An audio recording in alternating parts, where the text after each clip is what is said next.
kayaman niya. Hindi nyo kami kalaban!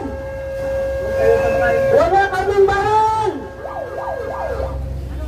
Set for one po, na hindi naman po ito direktang resulta ng pagpasok po natin. Tao po na namatay sa heart attack ay 4 na araw na nakaposto po sa mga watchtower na nilagay nila. Napakarami po itong watchtower na nilagay po nila. Mahaba yung delay for the transport from the compound to the hospital.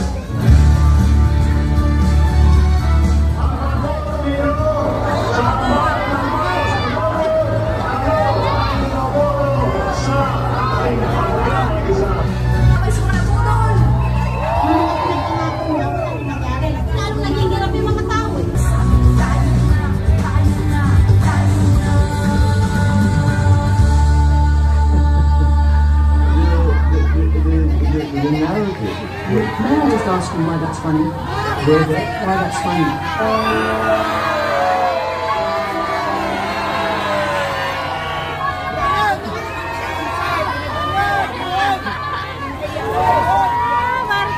Ngayon, na klase ng utak mayroon ang namumuno ng Commission on Human Rights. At dumayo pa sa liwasang Bonifacio upang makipagkaisa sa atin si Miss Pam Alikwato.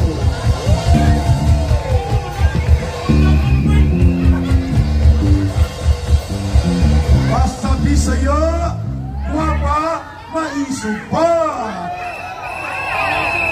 Magandang gabi, Manila! Magandang gabi, mga kababayan! Handa na ba kayong makinig kung anong nangyari sa amin sa Cebu? Wow! Kayo ha, mga Marites din pala kayo. Akala ko mga Bisaya lang, Marites. Anyway, pasensya na po if paing ako pa English. Kasi matigas yung dela. Bisaya. Anyway, before ako mag-continue, meron lang akong itanong sa inyo na question. Ito ring question na to, ito yung concern ng mga Cebuano. Sawa na ba kayo sa mga mahal na bilihin?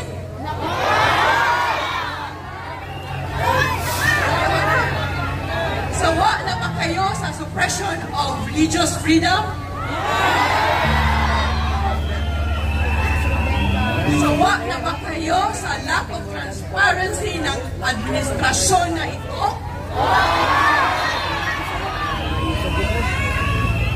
Sawa na ba kayo sa Disappearing Act? Di ba nga? Sawa na ba kayo sa korupsyon? Dapat lang, because corruption steals from the people.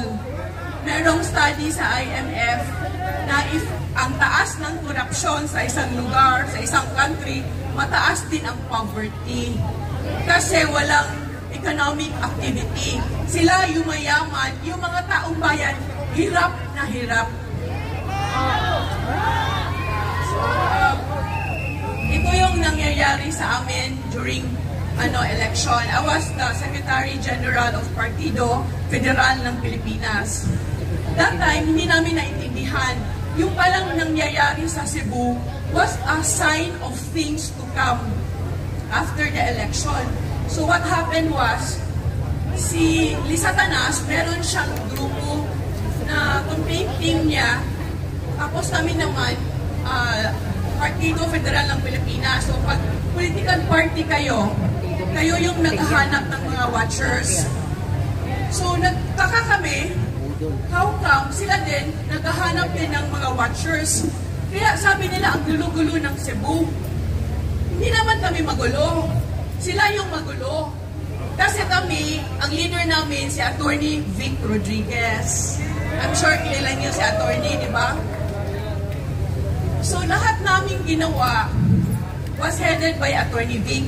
Kasi Attorney Vic is very particular about accountability. Naalala ko noon, there was this, yung watchers kasi noon, 2,000 yung bayad. So yung 500 for the meals, which we gave ahead of time, Yung 1,500, yun na yung after we got the electoral returns, the ER. Tapos sabi ko sa kanya, kasi merong mga barangays na ang layo-layo na, hindi na kaya kunin yung ER. Sabi ko, Attorney Vic, pwede ba yung na lang, COC, Certificate of Canvass? Sabi niya, hindi yan pwede. Ganun siya magsalita. Hindi yan pwede kasi accountable tayo dyan. Hindi natin pera yan. Dapat lahat ma-account natin. So on our end, we were very organized. As a matter of fact, yung nasa libro ni Attorney Vic, are you aware? Yung Cebu is one of the cities na nagsauli ng pera. It's the exact amount. Kung anong nakalagay doon kay Attorney Vic, yun yung binigay namin, sinaulit namin. So walang gulo on our side. Yung gulo, nandun sa side ni Lisa Canas. Hindi sila naka-account. Yung lahat ng pera, nagtatanggap pa ng mga pera during the campaign. So sila yung magulo. That was during the election. Post-election, what happened was, wala talaga, hindi kami pinansin. Walang tulong, nothing. Wala man lang thank you. Walang Thanksgiving mass or even thank you card. Yung mga tao ko kawawa kasi mountains pa yung sinasaka. Tapos pinaharas pa kami ng mga tao sa kalaban. And yet nothing from them. So, buti na lang yung office of the yung OVP, nagawa si Inday Sara ng meron siyang satellite office. So yung satellite office niya, nagbibigay ng mga tulong, funeral service, funeral help, tapos yung mga healthcare, tulong. So at least yung mga tao, hindi masyadong naulila sa walang tulong. At saka they did not establish an office there. Yung meron lang yung OPAB, yung Office of the Presidential Advisor of the Visayas, which was headed sa brother-in-law ni Tambaluzlos. So nothing from the office of the president. So yun yung nangyari during election and post-election. So after that, we learned three things ang nangyayari that time. So itong tatlong bagay na to, nangyayari ngayon. First, they are very ungrateful. So nakikita naman natin, no? Akala namin that time, kami lang yung ginawa na ganun. But when the story of Attorney Glenn Chong came out, the story of Attorney Vic Rodriguez came out, alam namin that we are not an isolated case. It happened all over the country. Second thing, ang nalalearn namin doon is walang klarong governance. Kasi walang establishment of office of the president, hindi pinapansin yung mga political parties which helped him before. So yung pangatlong thing na we learn from them is walang malasakit sa katawan. Ano ba yung katawan? Taong bayan. Sa taong bayan. O walang malasakit kasi walang tulong dumating from our end. So mga kababayan, ipagpapatuloy pa ba natin ang laban hanggang mag-resign si Pangal?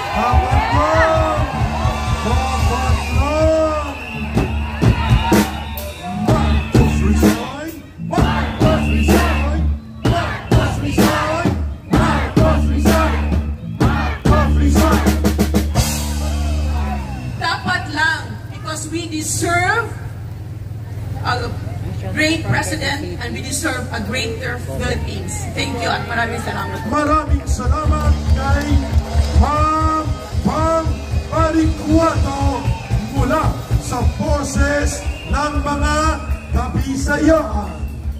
Kaya, ulitin ko yung kwento ng awit ni Ginoong Gary Granada na ang title, Hold Up. Yung ilang line lang. Gary Granada is a very talented social activist songwriter. Ang title nito, Hold Up.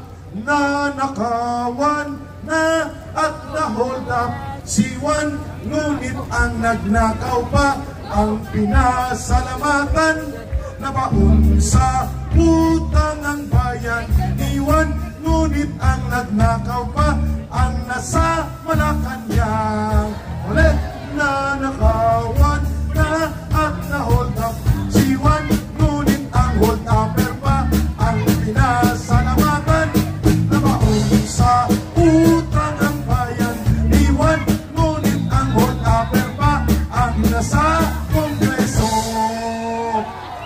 mandarambong, mga galit at mga abusado, ang taong bayan ang hahatol sa kanila. Siya na magaganap yun.